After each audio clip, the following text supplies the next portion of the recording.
جو یہاں پر ہو رہا ہے. مطلب انگلش انگریزی بھی اور اس کے ساتھ ساتھ قرآن تلاوت وغیرہ بھی؟ بالکل، انگلش اور ہندی، اردو، یہ ساری بھاشاؤں کے ساتھ عربی لینگویج بھی پڑھاتے ہیں. یہ وہ انسٹیٹیوشن ہے جہاں کے عربک لینگویج کا گرامر بھی پڑھاتے ہیں، عربی بھاشا پڑھاتے ہیں، تاکہ اس کو قرآن کو پڑھنے میں آسانی حاصل ہو، سمجھنے میں آسانی حاصل ہو، اور وہ سمجھ سکے، اپنے نبی کے پیغام کو، دین کے پیغام کو سمجھے اور اس کو اپنی زندگی میں اپنے اتارے، اس پہ عمل میں لائے، جس سے کہ وہ اچھا انسان بن سکے. یہی ہماری کوشش ہے. کون کلاس تک یہاں سے شروع سے پڑھائی ہوتی ہے؟ ابھی تو سارے کلاسز کی پڑھائی ہو رہی ہے، اور ہم نے بھیجا ہے کچھ بچوں کو، اس سال 10 میں اپیئر ہوئے ہیں، اور پھر اگلے سال پھر 10 میں اپیئر ہونے والے بچے ہیں. ہم نے ادھر 4 سال کے چھوٹے سے عرصے میں اپنے ہاں سے حافظ کو بھی تیار کیا ہے. اس حافظ نے اسی سال 2024 کے رمضان میں مظفر پور میں طیبہ مسجد میں پوری تراویح بھی نماز پڑھ کے سنائی ہے.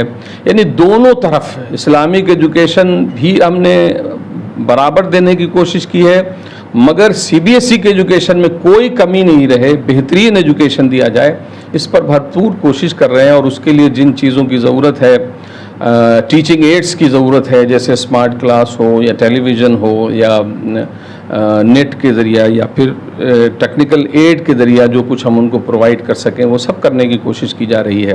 چونکہ ہمارا آئیڈیا ہی جو اسکول کا ہے وہ اسمارٹ آئیڈیا ہے، اس لیے ہم لوگوں نے اس کا نام صفہ اسمارٹ اسکول رکھا ہے، اور اسمارٹ طریقے سے تعلیم کا، ایجوکیشن کا، شکشا کا وکاس، پرچار پرسار کرنے کی کوشش کی جا رہی ہے. کتنے بچے ابھی یہاں پہ تعلیم مطلب دے رہے ہیں؟ بچے کوئی 350 سے 400 کے بیچ ہوں گے، اور ہاسٹل بھی ہے جس میں ہاسٹل میں بھی بچے رہتے ہیں.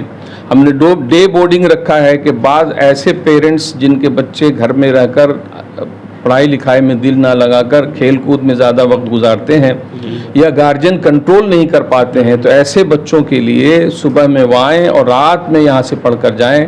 صرف گھر میں سونا ہے، ساری تعلیم اور تربیت کا کام ہم اپنے ذمہ لے لیتے ہیں، اور ان کو دن بھر پڑھانا لکھانا، نماز کی عادت ڈالنا، اچھے اخلاق اطوار سب سکھانا. کھیل کود بھی اگر سکھائیں تو ویسے کھیل سکھائیں جن سے ان کے اخلاق میں گراوٹ پیدا نہیں ہو، ان کے آداب خراب نہیں ہو، ویسے کھیل کود ہم لوگ کرواتے ہیں. یہاں پہ بچیوں کی بھی ہاسٹل میں رہنے کی ویوستھا دونوں؟ بچوں لڑکوں کے رہنے کی ویوستھا ہے، لڑکیوں کا نہیں ہے.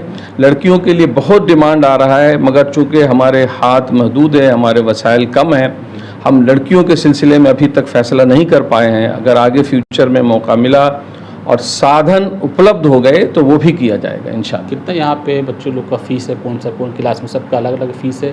کس طرح سے فیس رکھنے میں ہم نے دھیان یہ رکھا ہے کہ ہمارے جو میڈیم ورگ کے لوگ ہیں وہ جن اسکولوں میں اپنے بچوں کو بھیجتے ہیں وہاں جتنی فیس ہوتی ہے جو آس پاس میں ہمارے یہاں ہے اس سے کم رکھنے کی کوشش کیا ہے. 100 ہی روپیہ صحیح مگر اس سے کم رکھا ہے، اور تاکہ وہ بہت بڑا بوجھ نہ بن سکے. فی کے علاوہ اگر ایسے بچے ہیں جو یتیم ہیں، نادار ہیں، مفلس ہیں، غریب ہیں، اور ان کے اندر کمپیٹنس ہے، وہ پڑھنا چاہتے ہیں، تو ہم ان کو بالکل مفت فری پورے ہاسٹل میں رکھ کر کھانا پینا رہنا سہنا سب فری کر کے پڑھانے کو تیار ہیں. اگر ایسے بچے ملتے ہیں تو بالکل مفت بھی پڑھایا جائے گا. نام بتا دیں. میرا نام سید فیض احمد قادری منوری ہے، اور اسکول میں فاؤنڈر ڈائریکٹر کی حیثیت سے اپنی محنت کر رہا ہوں، خدمت انجام دے رہا ہوں. دعا کیجئے کہ اسکول صفہ اسمارٹ اسکول جس امید کے ساتھ، مقاصد کے ساتھ، جس ادیش کے ساتھ کھلا ہے اس میں کامیابی. اور ایک بات رہ گئی جو ہم بتا دیں آپ کو کہ ابھی گیا میں ہمارا ایک سینٹر کھل رہا ہے اور اس کی بلڈنگ بن رہی ہے.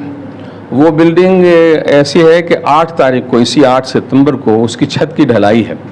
تو انشاءاللہ نیکسٹ سیشن سے اس کا ایک برانچ گیا میں بھی شروع ہو جائے گا.